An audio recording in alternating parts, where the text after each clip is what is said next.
Hello, everyone. Welcome to Diplomatic Briefing. China and Latin American economic organizations have just successfully held a ministerial forum in Beijing. The leaders of 3 Latin American countries, Brazil, Colombia, and Chile, even came to China in person to attend the meeting.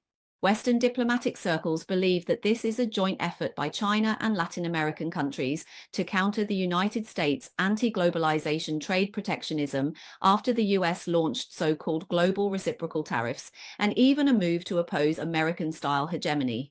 Seeing so many Latin American countries supporting cooperation with China, the United States became uneasy, unwilling to see China increase its influence in America's backyard, and thus tried to undermine the relationship between Colombia and China. According to a Bloomberg report on May 15th, the United States plans to block lending institutions from providing loans to Chinese state-owned enterprises operating in Colombia.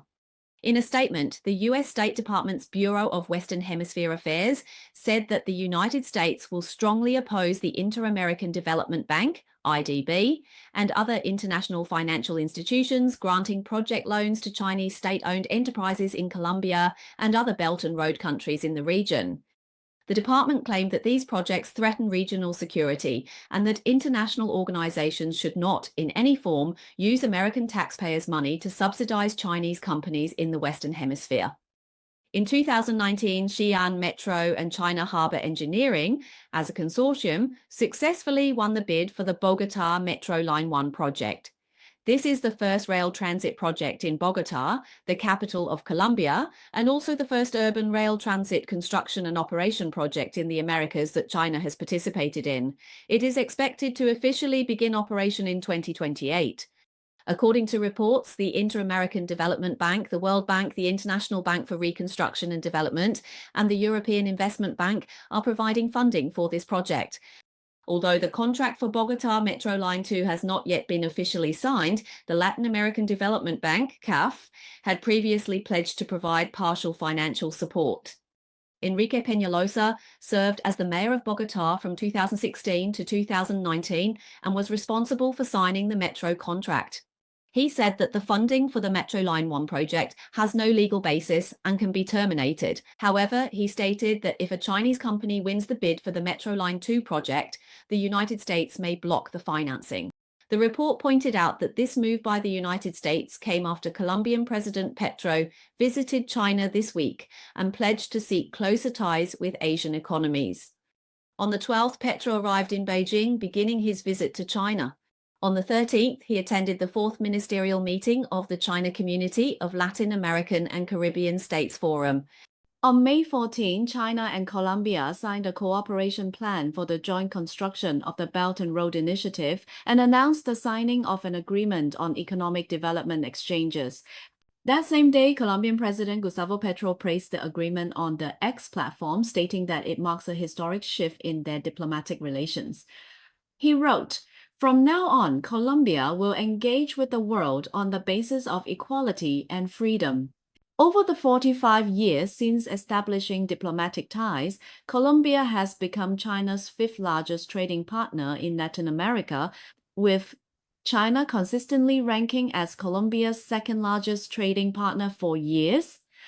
In 2024, bilateral trade reached 149.63 billion yuan, up 13.1% year-on-year, surpassing 120 billion yuan for 4 consecutive years. In recent years, China-Colombia relations have deepened, with increasingly close economic and trade ties. In the first 4 months of 2025, bilateral trade reached 48.34 billion yuan, up 8.5% year-on-year, setting a new historical high for the period. Several observations. First, the U.S. is wary of China's growing cooperation with Latin American countries as it increases China's influence in America's backyard, posing a certain check on U.S. dominance. Otherwise, the U.S. might react impulsively and openly confront China. Second, the U.S. aims to intimidate other Latin American countries to deter them from cooperating with China. Third, international cooperation is driven by tangible benefits. What can the U.S. offer Latin American countries to turn them against China? In Colombia's case, the U.S. appears to exert pressure through financial institutions it controls, highlighting the need for China to establish more development banks to counter U.S. efforts to hinder the Belt and Road Initiative. Fourth, the louder the U.S. opposes China's policies, the more it indicates China's diplomatic strategies are on the right track, and China should persist. Fifth, for specific cases like Colombia's challenges, China-led international financial organizations could explore providing support. Just after the ministerial meeting between China and Latin American countries concluded, U.S. President Donald Trump visited the Middle East to secure major deals. The South China Morning Post observed on May 14 that both China and the U.S. recently announced investment cooperation with various emerging economies, suggesting the world's two largest economies may be vying for an edge amid potential new tensions. Analysts note that China has long focused on cooperation with emerging markets, and signing investment agreements aligns with its consistent diplomatic strategy, while U.S. actions appear more transaction-driven than strategic. Brazilian President Luiz Inácio Lula da Silva concluded a 5-day visit to China, his sixth trip to the country and second during his current term. During the visit, he attended multiple meetings and met with numerous Chinese business representatives. Domestic media reported that on May 12, during the China-Brazil Business Seminar, Lula posted 109 social media updates within 20 hours, sharing his itinerary and achievements. According to Xinhua, on May 13, the leaders of China and Brazil held talks in Beijing's Great Hall of the People. Following the talks, they witnessed the signing of 20 cooperation agreements covering strategic development alignment, science and technology, agriculture, digital economy, finance, inspection and quarantine, and media. Lula wrote on social media on May 14, "Our two countries have never systematically discussed so many projects in such a short time to promote cooperation and achieve mutual benefits. This is a country that supports the development of others with concrete actions." Around the same time, Trump visited Saudi Arabia, Qatar, and the UAE from May 13 to 16, his first planned foreign trip in his second term. On the first day in Saudi Arabia, Trump announced that Saudi Arabia pledged $600 billion in investments to the U.S. The U.S.-Saudi Strategic Economic Agreement signed that day will strengthen U.S. energy security, defense, technology, and access to global infrastructure and critical minerals, described as historic and transformative for both nations. During his Saudi visit, Trump dined with Saudi Crown Prince and Prime Minister Mohammed bin Salman and over 30 U.S. business leaders, including Tesla CEO Elon Musk, Blackstone CEO Stephen Schwarzman, BlackRock CEO Larry Fink, OpenAI CEO Sam Altman, NVIDIA CEO Jensen Huang, and Google President and CIO Ruth Porat. The White House stated that U.S. tech companies committed $80 billion to advance cutting-edge, transformative technologies for both nations. As Trump traveled to Qatar on May 14, the White House announced that Qatar Airways signed a $96 billion deal to purchase up to 210 Boeing 787 Dreamliners and 777X wide-body aircraft.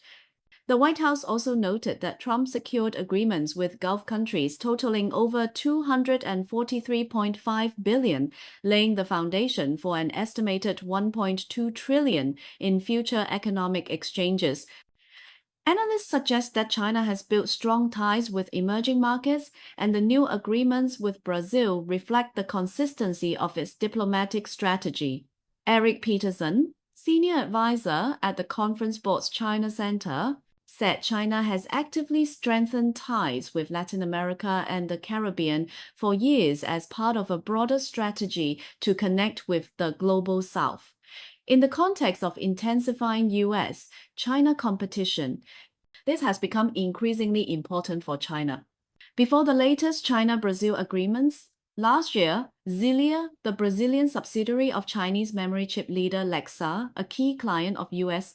chipmaker Micron, announced a 650 million reais investment plan in Brazil. Lexa stated that 175 million reais would fund R&D innovation, including key research, process improvements, and engineer training, while 475 million reais would expand existing production capacity. In contrast, Peterson argues that Trump's Middle East trip is less about countering China's regional influence through a diplomatic or geopolitical strategy and more about securing short-term deals.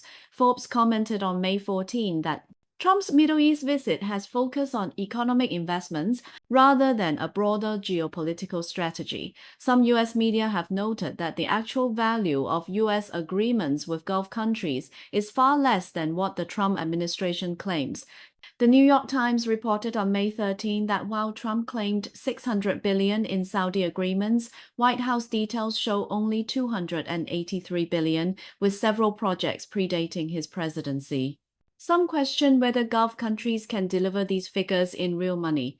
For instance, the largest portion of Saudi's $600 billion pledge is a $142 billion largest ever arms deal, nearly double Saudi Arabia's 2025 defense budget of $78 billion, according to CNBC.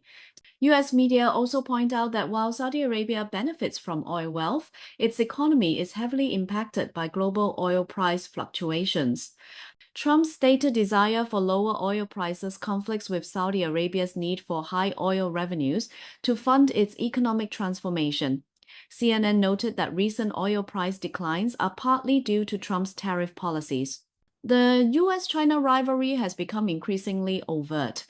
China's Belt and Road investments align with its diplomatic philosophy of peace and development, while the U.S., particularly under Trump, pressures other nations to provide benefits to America, sometimes giving the impression of grabbing money. Second, China's strategy focuses on economic integration and deep partnerships, while the U.S. employs a smash-and-grab approach. Ultimately, this is a contest between two systems.